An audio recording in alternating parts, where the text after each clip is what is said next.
You ever support someone financially because you love them, only to find out they were using you, not building with you? Yeah, this story still makes my chest tight, but the ending is worth it. Hey everyone, I'm Chris, 29 from Cleveland, Ohio, and this is the story of how I accidentally became my girlfriend's bank account. Until the day I finally woke up. This isn't about cheating.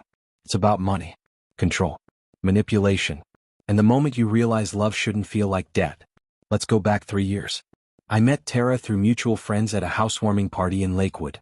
She was loud, confident, sarcastic, the kind of girl who grabbed attention without trying. And I was drawn to her instantly. She worked part-time as a content creator, mostly photography and small brand gigs. I worked full-time as a project coordinator for a construction company. She loved talking about dreams. Someday I'm gonna have a studio. Someday I'll work for Vogue. Someday you'll say you knew me before I made it. I liked her ambition. It felt exciting. We started dating fast. Too fast, honestly. 6 months in, her landlord sold the house she was renting, and she asked if she could move in temporarily. I said yes. That was my first mistake. At first, it was sweet, cooking together, movie nights, grocery runs, taking photos of each other at Edgewater Park. But when we talked about splitting rent, she casually said, "Well, I can't really afford half. But once my brand deals pick up, I'll start contributing." I didn't want to be a jerk. I said, "It's fine, I've got it for now." So I paid rent, utilities, groceries, internet, gas on date nights, her coffee before photo shoots. It wasn't a problem at first. I made enough. But her promises to contribute once things picked up turned into months, then a year. After a year of living together, things got heavy. Her photography wasn't bringing in money. She posted beautiful stuff, but she refused to take money-making gigs. Family photos? I'm not doing that. Weddings? Absolutely not. Corporate headshots? That's selling out. But she also didn't have money for rent, groceries, car repairs, phone bill, her credit card, supplies for her art, even shampoo sometimes. I picked up everything. At first out of love, then out of pressure, then out of fear that saying no would make her leave. Anytime I asked about money, she said the same thing. "Why are you stressing me out? I'm building something real. You're supposed to support your partner." That line. It manipulated me every time. Last year, I got offered a promotion. More money, more responsibility, different hours. I was excited. I thought she would be too. Instead, she got angry. "You're going to be working late again? So I'll never see you? I feel like a single woman in this relationship. You care more about money than me." That last one was rich, considering I was paying her bills too.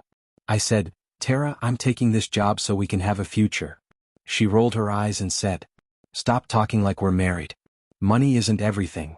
It wasn't everything to her because she never had to earn any. But I took the promotion. I had to. Little did I know that decision would reveal everything. A few months into my new role, I noticed my savings dropping fast. I wasn't spending on myself. So where was it going?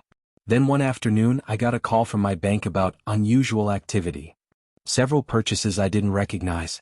$450 at Sephora. $600 at a boutique. $300 on DoorDash. $220 at a salon. $899 for a photography retreat. All from our shared card. The one I told her was for emergencies only. My stomach dropped. I confronted her calmly that night. "Tara, did you spend almost $2,500 this month on the card?" She didn't even look guilty. Instead, she got annoyed. "Okay, first of all, stop yelling." "I'm not yelling." "Well, your face is yelling." "Tara, this is serious. I needed those things. Why are you acting like I'm draining you? You make good money." I stared at her in disbelief. "I'm paying for 2 people on 1 salary." She crossed her arms. "I didn't force you to." That sentence? That was it.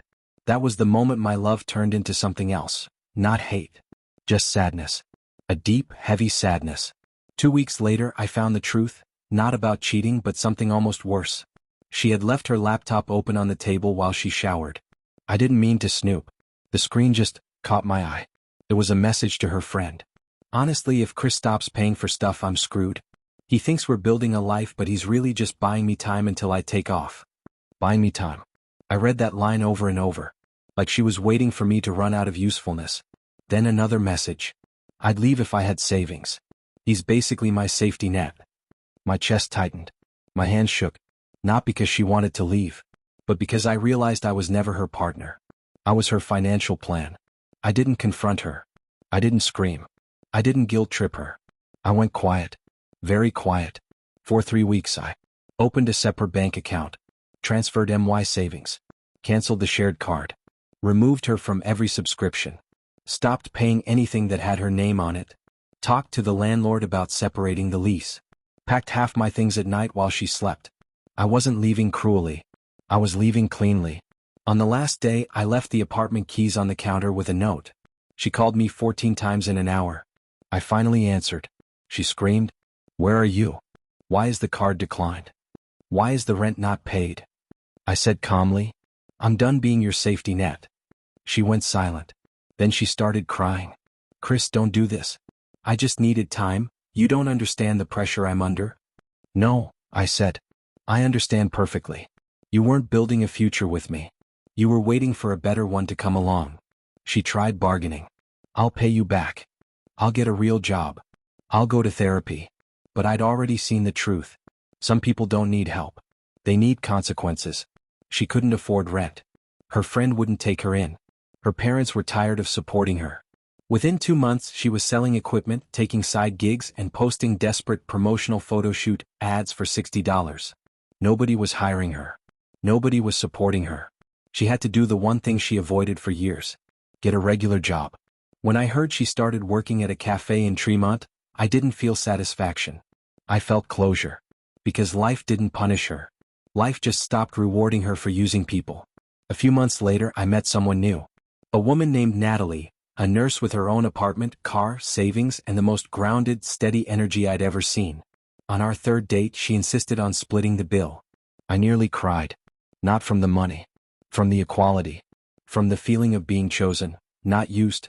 With her, I learned something important. Love isn't someone depending on you. Love is someone standing next to you. A while back, Tara sent one last text.